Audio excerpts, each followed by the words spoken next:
you served in Pathankot also. You served in CICT operations in Aknoor. तो उसके बारे में थोड़ा, because Aknoor मेरा, it's my hometown. So how was your experience in Aknoor and what was your stint there? वो कैसा रहा आपका अखनूर में जो stint था? यार तो अखनूर के बारे में भी, अगर अखनूर के बारे में भी कुछ बताना चाहे तो I will be more than happy. यार मैं दोनों बारी बारी कवर करता हूँ. Pathankot was a great experience too यार. क्या होता है, I was commissioned into EME. I was doing my attachment with infantry 2 साल का. वो वापस करके it was kind of an homecoming कि आप वापस आ रहे हो जिसमें आप कमीशन हुए थे. EME का एक डिफरेंट वो होता है. और EME में क्या हुआ यार, मुझे ना आर्मर्ड फॉर्मेशन मिला. तो आर्मर्ड मैं जनरली बताता हूँ, जो टैंक्स वगैरह जितने भी हैं उस तरीके का इक्विपमेंट, टैंक इक्विपमेंट से रिलेटेड वालों को आर्मर्ड कहते हैं. And that equipment, that beast of N equipment is the equipment है यार वो. ठीक है, उसमें जिसने टैंक पे काम करा है, टैंक पे काम करने का एक अलग मजा है, रॉयल फीलिंग आती है यार उसको देख के यार. that equipment in itself is, it's a beautiful beastly equipment. मजा आ जाता है उसको. Absolutely. वो जो मौका मिला एंड जो कमांडिंग ऑफिसर मेरे को मिले, मेरे पठानकोट वाले यार, ठीक है, I M in touch with sir. And उन्होंने जो मेरे को सिखाया जिस तरीके से, उनकी कमांड के बाद, ठीक है, मेरे को कभी आर्मी में ऐसा फील नहीं हुआ कि काम ज्यादा है. मुझे कभी फील नहीं हुआ कि काम डिफिकल्ट है. उन्होंने मुझे अकेडमी टाइप रगड़ा भी दिया और उन्होंने मुझे सिखाया भी बहुत ज्यादा. वहां पे मुझे और भी ऑफिसर मिले जिन्होंने मेरा हाथ पकड़ के मेरे को ये चीज सिखाई. क्योंकि यहाँ पे क्या है, जब आप सर्विसेज में आ जाते हो EME जैसी में, तो आपका जो टेक्निकल जो वो आपका नो हाउ है वो होना बहुत जरूरी है. अपने इक्विपमेंट्स पे काम करना है, अपने इक्विपमेंट का रेडीनेस देखना है. और इस तरीके की फॉर्मेशंस क्या है, वो कंटिन्यूसली एक्सरसाइजेस में जाती रहती है. आप कभी पोखरन में होंगे, आप कभी महाजन में जा रहे हो, बीकानेर जा रहे हो, इस तरीके की एक्सरसाइज होती है इक्विपमेंट्स के साथ. तो इनको लेके जाना, वहाँ सारी यूनिट्स को इंडक्ट करना, उनका इक्विपमेंट का ध्यान रखना कि वो सब ठीक से चले ना, बड़ी एक्सरसाइज में ठीक से चले. It's kind of a war gaming that is happening. आप देख रहे हो, लड़ाई की तैयारी कर रहे हो इतने बड़े इक्विपमेंट्स के साथ. तो वो नॉलेज जो आपको मिलती है बहुत डिफरेंट नॉलेज होती है यार. कॉलेज में अपनी जो नॉलेज होती है ना, वो थोड़ा सब्जेक्टिव हो जाता है. आप उतने प्रैक्टिकल, उस लेवल के प्रैक्टिकल नहीं कर सकते, क्योंकि उससे बहुत सारी चीजें एसोसिएटेड चीजें हैं कि आप नहीं कर पाओगे. चाह के भी आप इतना इक्विपमेंट नहीं हैंडल कर सकते. ठीक है, बहुत सारे इकोनॉमिक्स जुड़ा हुआ है हर चीज के साथ. फौज आपको वहां पे ना बड़ा खुला हाथ देती है. इतना बड़ा इक्विपमेंट, इतना costly equipment, it is with you. और बड़े ट्रेन लोग होते हैं जो आपको, जिन्होंने एक्चुअली ग्राउंड पे काम किया होता है उनके बीच में. ठीक है, I remember in one of the exercises, एक एक्सरसाइज चल रही थी. मेरे को पहली बार क्या होता है, जब फर्स्ट टाइम आप टैंक चलाते हो तब भी आपको ऐसे मिठाई बांटनी पड़ती है वहां पे. तो ऐसे ही मैं अपने ARV एक होती है, रिकवरी व्हीकल होता है जो टैंक की रिकवरी करता. तो it is like a tank only. I still remember, मैं नीचे घुसा हुआ था वहां पे पोखरन की उस गर्मी में. मतलब इट वाज वेरी हॉट. और वो ऐसे मजे लेते थे जो आपके इंस्ट्रक्टर जो उस टाइम आपको सिखा रहे होते हैं यूनिट के, आपके JC हवलदार. तो मैं जब भी टैंक के नीचे घुसना उसको रिपेयर करने के लिए, तो वो ऊपर रिपेयर करने वाला जो तेल का वो होता था, वो हर बार मेरे ऊपर गिरा देना उन्होंने. तो वो ऐसे मजे लेते थे. तो ऐसी चीजें होती है, बड़ा मजेदार वो होता है यार. तो that was great learning there. Tank के अंदर कैसा होता है? इज इट हॉट इनसाइड और for the benefit of the viewers, inside the tank how it feels? अगर बाहर टेंपरेचर 40 है होता भाई. ठीक है, I couldn't hear you. I couldn't hear you. I'll repeat. मैं कह रहा हूँ, अगर आप नॉर्मल जो है एटमॉस्फेरिक टेम्परेचर अगर बाहर 40 डिग्रीज पे अगर है, उतनी गर्मी है, तो अंदर वो टेम्परेचर डबल होगा 80 डिग्रीज पे. आपको लगेगा कि आपकी चमड़ी. तो how do you survive? How do you survive in that? Just the will भाई. ये जो मेंटल की बात करी थी, very strong people. There are very strong people who are working on these machines. ठीक है, hats off to जो लड़के हैं, brilliant, जो आर्मर्ड व्हीकल्स की रिपेयर में लगे हुए जो EME के लड़के हैं. ठीक है, क्योंकि आप यार ये जो नॉर्मल जैक वैक जो गाड़ियों में लगते हैं, या ये जो अपने टॉर्जन बार्स वगैरह लगते हैं, इनसे थोड़ी काम चलता है. Bar in itself will weigh around 50-60 kgs. जो रिकवरी की जो रोप है उसको निकालना है, वो 50-60 किलो का तो वो रोप का वो है आगे, जो उसके जिससे आपने रिकवरी करनी है. नॉर्मल मेरे जैसा सूखा सा बंदा जो गया था EME में, वो नहीं इनिशियली सोच सकता कि मैं उठा के रिकवरी कर दूंगा. मेरे से 50-60 kg में से उठाया नहीं जाएगा. वो लोगों में ताकत होती है, दम होता है. Very trained people. ठीक है, सिविल कॉर्पोरेट वर्ल्ड को ना ये चीज एक्चुअली समझना बहुत ही इंपॉर्टेंट है कि आप सिर्फ स्कूल की एजुकेशन पे मत जाओ यार. ठीक है, आप ये मत देखो सिंपल कि यार वो उसकी 10th 12th है, आप वो मत देखो उसको. आप ये मत देखो सिंपली कि वो इंग्लिश कितनी अच्छी बोल रहा, नहीं बोल पा रहा है। एकदम एकदम लड़का इतना ज्यादा ट्रेंड है यार। आप उसकी इक्विपमेंट की वैल्यू देखो सीधे, 40-50 करोड़ का है वो इक्विपमेंट, जो आज से 30-40 साल पहले खत्म हो जाना चाहिए था, ठीक है, ऑब्सलीट हो जाना चाहिए था। उसको इतना टेक्निकल नो हाउ है उस चीज का, इतनी जानकारी है उस चीज की कि वो उसको आज एकदम भी चला रहा है। ठीक है, उसने एकदम आज चला के, और वो चला नहीं रहा उसने, वो उससे लड़ाई भी लड़ेगा और वो लड़ाई जीत भी जाएगा आसानी से। एकदम। उसने तो जीती है और वो दोबारा जीतेगा। बंदे के क्राफ्ट की वैल्यू करना बहुत जरूरी है, बिकॉज एनी लैंग्वेज कोई भी एक माध्यम है, साधन है आपकी अभिव्यक्ति को जाहिर करने का। तो यार हमने ये हवा बनाया लैंग्वेज का यार। आप किसी भी यूरोपियन कंट्रीज में चले जाइए, आई वो वाज अपनी लैंग्वेज में there in Europe for a बोलते हैं, ट्रिप। स्पेनिश हाँ, स्पेनिश वगैरह में बोलते हैं। मैं आपको जर्मनी का एग्जांपल देखो। I was there in Germany, I was moving from place A to place B, और यार मैंने बहुत लोगों से इंग्लिश में बात करी। मैं बस में ट्रैवल कर रहा था, किसी को मैंने कई लोगों से कोई जर्मनी नहीं से बोलता। पूछा, जैसी मैंने अंग्रेजी बोली यार, वो मेरी तरफ इस तरह से देखते थे कि मैंने कोई गुनाह कर दिया, और वो गुनाह है एक्चुअली यार। आप जर्मनी में इंग्लिश क्यों बोल रहे हो यार? मेरे देश की लैंग्वेज नहीं है, एकदम इट्स जर्मन। मैं जर्मनी की जगह अगर एकदम हिंदी बोल देता ना, तो शायद मुझे ज्यादा रिस्पेक्ट मिलती कि चल यार अपने देश की लैंग्वेज तो बोल रहा है, थर्ड वर्ड एकदम तीसरे देश की क्यों बोल रहा है? तो उसको एकदम इतनी वैल्यू नहीं देनी चाहिए। बंदे के क्राफ्ट को देखो, ये बहुत जबरदस्त एकदम बंदे हैं, एकदम। बहुत चीजें आती है। बंदे में काबिलियत क्या है, वो चीज थोड़ी सी मतलब देखने की जरूरत है। तो इसके बाद आप फिर एनएसजी में गए। एनएसजी का since many of the aspirants वो इस चीज के लिए काफी इंतजार कर रहे हैं इस मोमेंट का, कि लेफ्टिनेंट कर्नल नरेंद्र के एनएसजी के जो किस्से हैं उसको सुनने से के लिए वो बेसब्री से इंतजार कर रहे हैं। तो एनएसजी के किस्सों के बारे में थोड़ा सा आप बताइए। यार एनएसजी आप एनएसजी पहले में गए एक्चुअली बता कैसे, रहा है। हाँ, एनएसजी जाने का आपका रुझान कैसे हुआ, और मतलब एक्सपीरियंस कैसा रहा, वो सब बताइए। मैं सच बता दो यार नवजोत, मैं ना जनरली शेयर नहीं करता किसी के साथ ये वाला।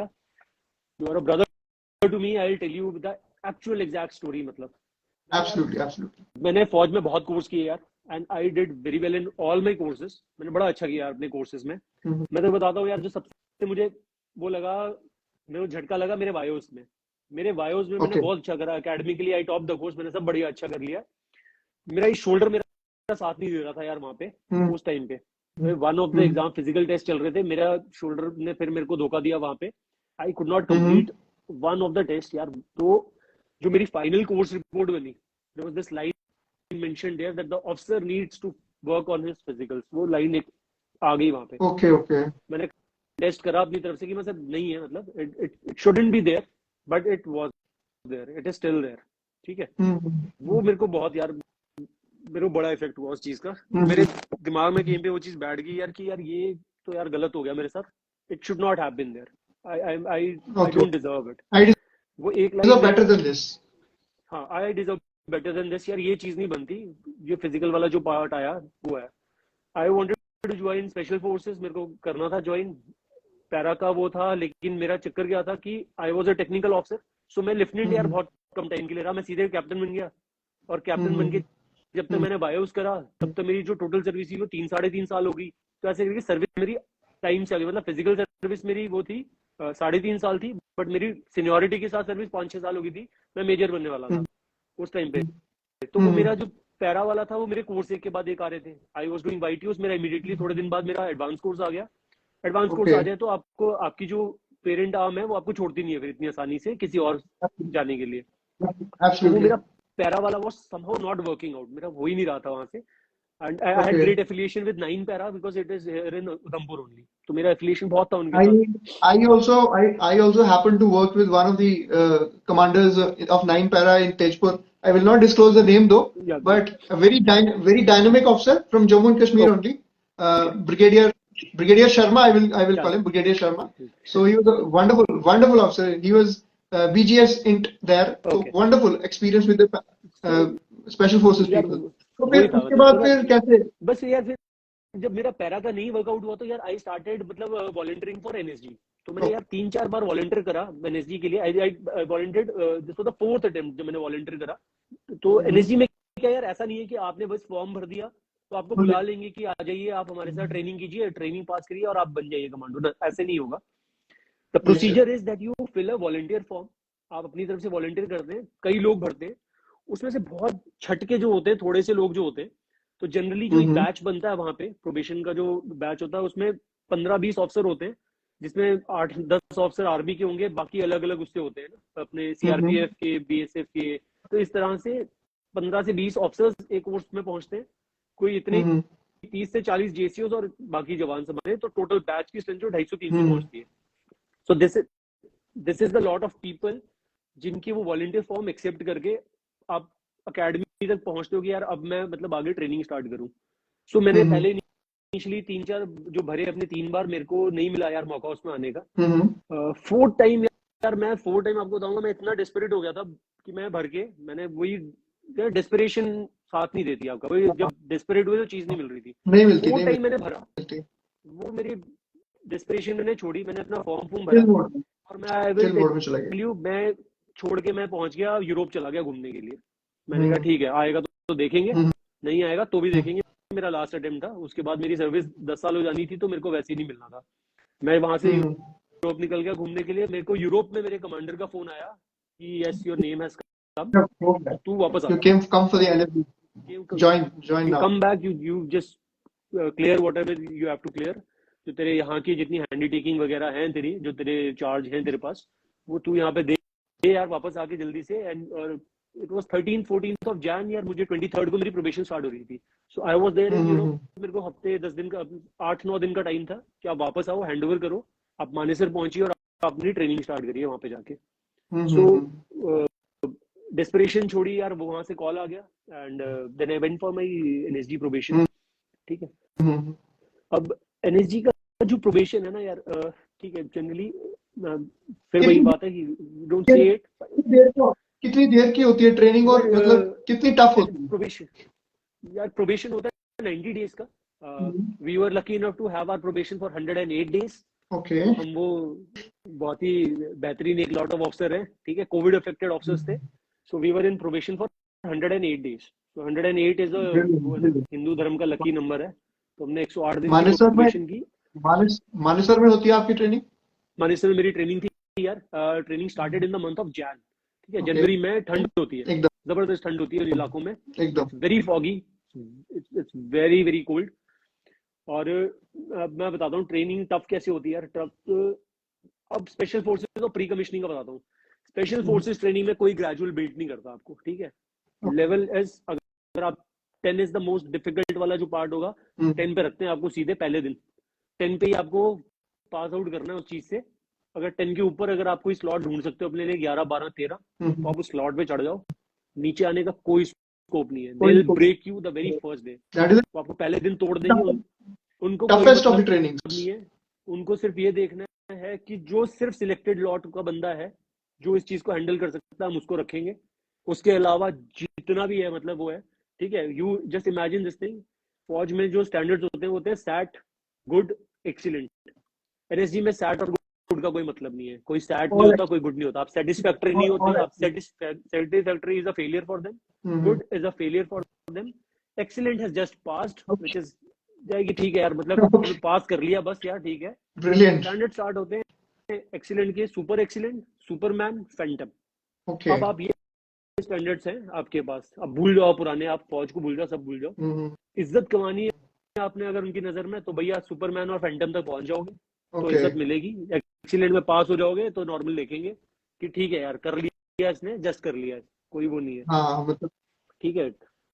और the most difficult part of this training is कि वो जो 108 दिन है, उस 108 दिन में एक तो कोई रिस्पाइट नहीं मिल रहा आपको, एकदम सोने को मिलेगा ही नहीं आपको। 1.5 से 2 घंटा आपको मैक्सिमम है। एक हेल वीक में जो आपको आपका हेल वीक होता है ना एक, जिसमें 7 दिन आपको सोने भी नहीं देते हैं, बिल्कुल पूरा 7 डेज लगातार। ये हमारे में एनएसजी में भी कॉल इट मोमेंटम वीक। तो मोमेंटम वीक में क्या होता है आपका, yes, after you have trained for a month, 1 महीने की जब आपकी ट्रेनिंग हो जाती है, फिर एक आपका एक हफ्ता आता है पूरा। So it starts on Monday. Monday की मॉर्निंग मींस मतलब 3:45 in the morning is when you wake up. वो 3:45 आप जब उठते हो उस दिन आप उठोगे, जो जागोगे, फिर आप अगले हफ्ते के संडे को सोओगे फिर सीधे जाके, ठीक है। वो कंटिन्यूस चलेगा पूरा। तो that how they plan this complete thing is, इसका प्लान क्या होगा, आपके साथ ना बहुत सारे इंस्ट्रक्टर्स होंगे, एक इंस्ट्रक्टर्स का एक बड़ा सा लॉट बना दिया जाएगा एक एक टीम के साथ। आपकी जो पूरी टीम है, आपको पूरे ग्रुप को आप उन्होंने छोटी छोटी टीम्स में डिवाइड करते हैं वो लोग, और उस टीम के साथ अलग अलग ना पीरियड के लिए इंस्ट्रक्टर आता है। जैसे सुबह 3:45 2 इंस्ट्रक्टर आ गए या 3 इंस्ट्रक्टर आ गए, वो आगे 2 से 3 घंटे जब तक आपकी पीटी खत्म होती है 6-7 बजे तक, 7 बजे तक आपकी पीटी चल रही है, 7-7:30 तक, तो वो 3 इंस्ट्रक्टर आपके साथ रहेंगे। एक्चुअली 7:30 बजे आपको हैंडओवर कर दिया जाएगा नए सेट ऑफ इंस्ट्रक्टर्स को, और ये सेट ऑफ इंस्ट्रक्टर रेस्ट के लिए निकल जाएंगे। आप अब अपने दूसरे इवेंट के लिए चले जाओगे, कुछ भी होगा, फायरिंग होगी या आपकी कोई और भी अपना रॉक क्राफ्ट की क्लासेस है, कुछ भी चल रहा है आपका। So for next 3 to 4 hours this set of instructor will be with you. ऐसे करके आपका दिन चलता रहेगा और आप आगे बढ़ते जाओगे अपने दिन में। ठीक है, आपकी फायरिंग होगी या आप और कोई चीज कर रहे हो या आपकी क्लासेस चल रही हैं। अच्छा, और क्या मजेदार चीज करते हैं, सिटिंग क्लासेस बंद हो जाती है। ठीक है, आपको अगर पढ़ाई भी करनी है तो आप बैठना बंद हो जाता है आपके लिए। ठीक है, इट इज बार्ड। अब आपने जो करना है खड़े होके करना है, बैठ के तो सो जाएगा। ठीक है, आपने जो चीज करनी है 7 दिन एकदम बैठना नहीं है, कुछ नहीं करना आपने उनकी नजर में हो। देखो यार, देखो ऐसा नहीं होता कि आप बैठोगे नहीं, ठीक है, ऐसा भी नहीं होगा कि आप बीच में सोओगे नहीं। ऑफिशियली कुछ नहीं हो रहा है। अब होगा कैसे यार, थोड़ा सा पावर नैप ले लोगे बीच में, पावर नैप लेना है। आपने बच के सब सो जाते हैं, थोड़ा बहुत सोना ही पड़ता है रात को। वो जो मिल रहा है थोड़ा बहुत है, आप जो भी हो रहा है उनको भी पता है कि यार ठीक है सर, इंस्ट्रक्टर्स को सब पता है कि किस तरीके से इनको सोने देना, कितने टाइम के लिए पावर नैप लेने देने बीच में थोड़ी देर के लिए, कि 15-20 मिनट बंदा सो जाए। बेसिकली आपके जो मेंटल बैरियर्स हैं उनको पूरी तरह से, जो कुछ थोड़े बहुत बच गए थे जो ओटीए में, आईएमए में या जॉब में, उनको पूरी तरह से निस्ते नाबूद कर देते हैं ये के मेंटल बैरियर्स को, सब खत्म कर देना यार। थर्ड डे क्या होता है ना, जो बॉडी क्या करती है, आप इनिशियल जो 48 आवर्स होते हैं ना, 48 आवर्स में आपकी बॉडी रिस्पॉन्ड कर रही होती है ठीक से। जब 72 आवर्स वाली बारी होती है ना, तो फौज आपको ट्रेन करती है 72 आवर्स के लिए। 72 आवर्स तक भी आप अपनी बॉडी को खींच लेते हो किसी तरीके से, आप थोड़े बहुत सेंसेस में होते हो अपने। 72 आवर्स के आगे जब 96th आवर की तरफ जब आप बढ़ना स्टार्ट करते हो ना, तो आप हेलुसिनेट करना स्टार्ट करते हो, फिर आपको चीजें दिखाई देने लग जाती है। ठीक है, फिर अचानक से क्या होता है, आपको ना अब नींद भी नहीं आ रही और आपको चीजें दिख रही है। आप फायरिंग कर रहे हो, फायरिंग करते करते सो रहे हो, आपको लोग दिखने लग जाते हैं, आपको आवाजें सुनाई देने लग जाती है, क्योंकि उस टाइम पे ना आपका दिमाग काम करना बंद करता है एक्चुअली। अब वो फेज स्टार्ट होता है, सबकॉन्शियस माइंड टेक्स ओवर। बिल्कुल, फिर सब सबकॉन्शियस पे चलता है। फिर आपका यार ऐसे होता है, देखो ना क्या करते हैं, प्लेटून रॉड्स में चलते हैं। 100 बंदे अगर चल रहे हैं तो वो एक के पीछे एक ना गैप में चलते हैं, 2-2 मीटर के गैप पे। People walk and they sleep. ठीक है, उन्होंने 2 किलोमीटर पैदल चलना है यहाँ से एक क्लास से दूसरी क्लास, और सब बंद हो जाता है सारा मीन, कोई वो नहीं है, ट्रांसपोर्ट का कोई मीन नहीं होता। आपने जहां भी जाना है पैदल भी जाना है। ठीक है, 20 से 25 किलो का आपका एक वो होगा, पिट्ठू आपकी पीठ पे टांग दिया होगा, आपके पास वेपन होंगे अपने। ठीक है, और बाकी जो आपका है, क्योंकि आपने चेंज करने के लिए भी आपको कुछ मौका नहीं मिल रहा, जो कपड़े वपड़े डाले हैं उसमें डले हुए हैं कि जहां मौका मिले चेंज करना उसको, तो वो चल रहा है। लोग पैदल चलते हैं और चलते चलते सोते हैं, लोग फायरिंग करते करते सो जाते हैं। ठीक है, हमारा इंस्ट्रक्टर था जो officer was junior to me actually, वो हमें 3:30 बजे जब उठाता था सबसे पहले, वो क्या करता था, दिन थे वही जनवरी फरवरी का, जिस टाइम पे फेब के आसपास हमारा मोमेंटम वीक चल रहा था, तो पहली चीज वो करता था सुबह में क्या करता था, वो एक जगह बिठाता था जहाँ पे वो एक स्मॉल पॉन्ड पानी इकट्ठा करके जो होती है ना ओपन टैंकी, उसके साइड में उसने हमें बिठाना। वहां से उसने 2 इंस्ट्रक्टर लगाने और बाल्टी भर भर के पानी उसने सुबह हमारे पास 3:30 बजे सर्दियों में उसने हमारे ऊपर डाल देना, और उसके बाद उसने हमें रोलिंग करानी। वहाँ पे रेंज की जो होती है रेत होती है वहाँ पे, तो उसने रेंज पे हमें रोलिंग करा देनी। उसके बाद हमें उसने बोलना कि सर अब आप लोग जो भी है, मुझे तो सर बोलता था, तो बाकी की भाई आप लोग स्वेटर पहन लो। अब आपके कपड़ों में ही कपड़े गीले, बिल्कुल बिल्कुल, अब आपके गीले कपड़े, हवा चल रही है, आपको ठंड लग रही है, आपके अंदर बॉडी में रेत लगी हुई है, आपको खुजली हो रही है, अब सोने का कोई स्कोप नहीं है। अब आप चाहे 96 आवर में हो या किसी भी आवर में हो, आप सो नहीं पा रहे अब। ठीक है, आपको रैशेस हो रहे हैं। That is some training, bro. That is extreme. That is how you have to train, bhai. If you're not training that way, people break it. You're not going to be the best. To become the best, you have to bear the best. वो कविता है ना, सूरज जैसा बनना है तो सूरज जितना जलना होगा, नदियों सा आदर पाना है तो पर्वत छोड़ निकलना होगा। और हम आदम के बेटे हैं, दिस इज फॉर नरेंद्र, हम आदम के बेटे हैं, हम क्यों सोचे राह सरल होगी, कुछ ज्यादा वक्त लगेगा पर संघर्ष जरूर सफल होगा, हर एक संकट का हल होगा, आज नहीं तो कल होगा। तो brilliant stories Narendra, brilliant. I mean I'm having, a kind of a goosebumps all through the stories that you're telling. This is some epic podcast we are having here. कुछ couple of more personal stories from the energy training that because some of the aspirants have been telling, sir, रगड़े की कोई stories बताओ. तो कुछ personal जो आपको रगड़ा लगा हो एनर्जी ट्रेनिंग में, यार तो वो कुछ. मेरी प्रोबेशन मतलब वो था यार, मैं प्रोबेशन का बताता हूँ. I went slightly late as I told. मेरे को तो चौथे टेप में टाइम मिला. मेरी सर्विस हो गई थी यार, मैं कोर्स सीनियर था अपने कोर्स का.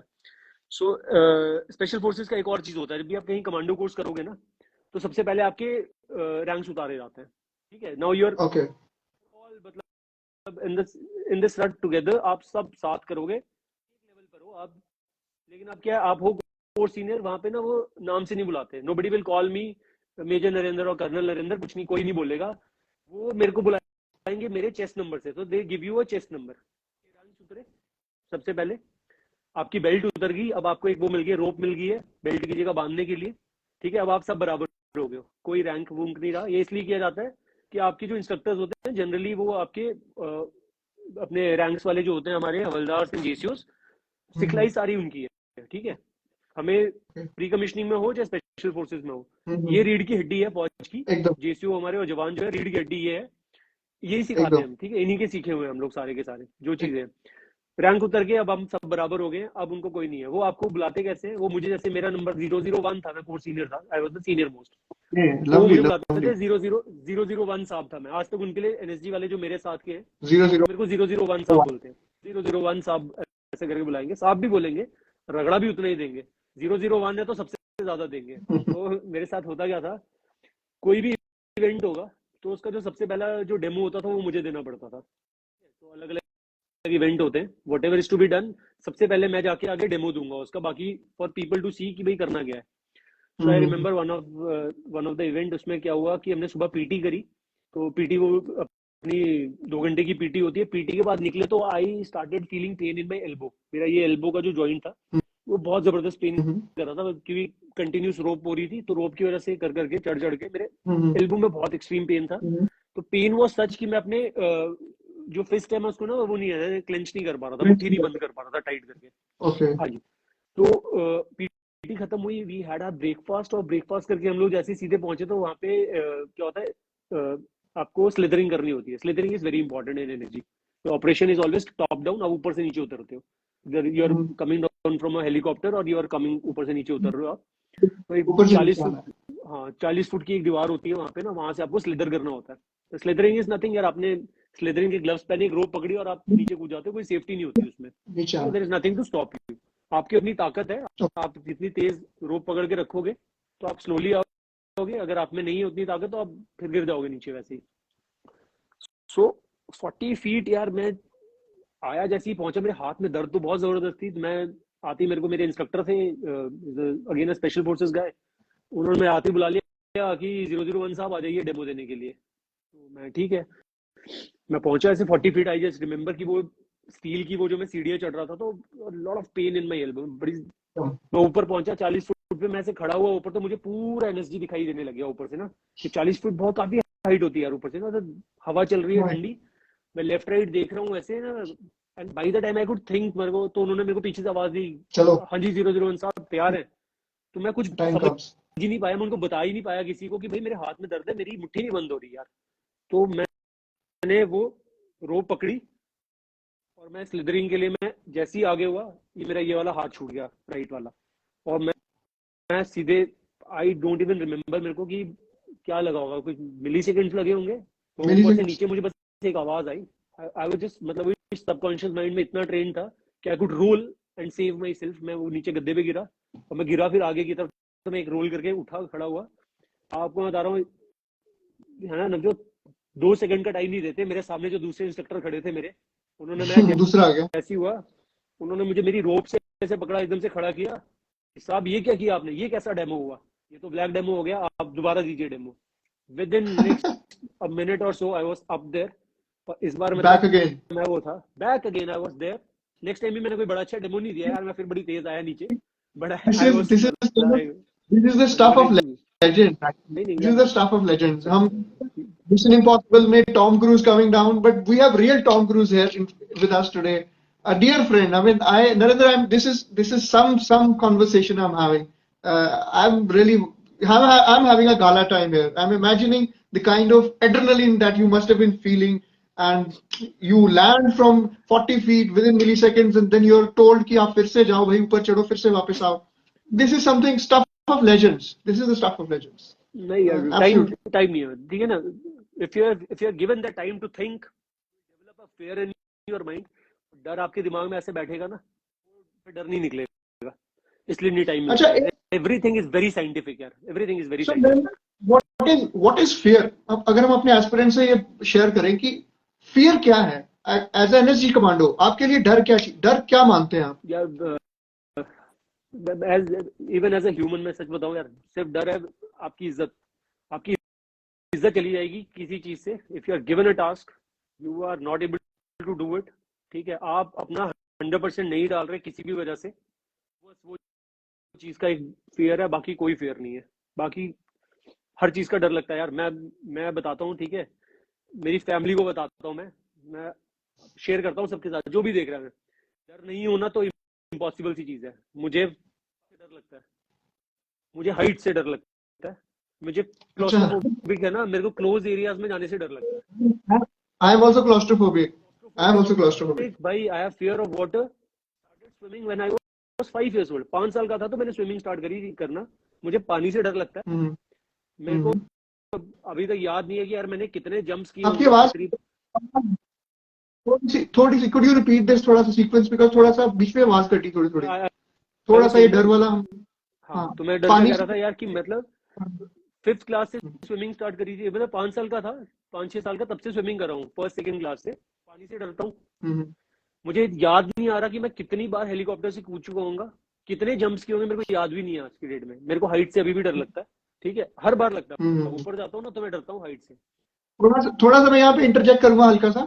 जैसे लेफ्टिनेंट कर्नल नरेंद्र ने कहा कि उनको हाइट से डर लगता है, लेकिन फिर भी उन्होंने इतने ज्यादा जंप किए हैं कि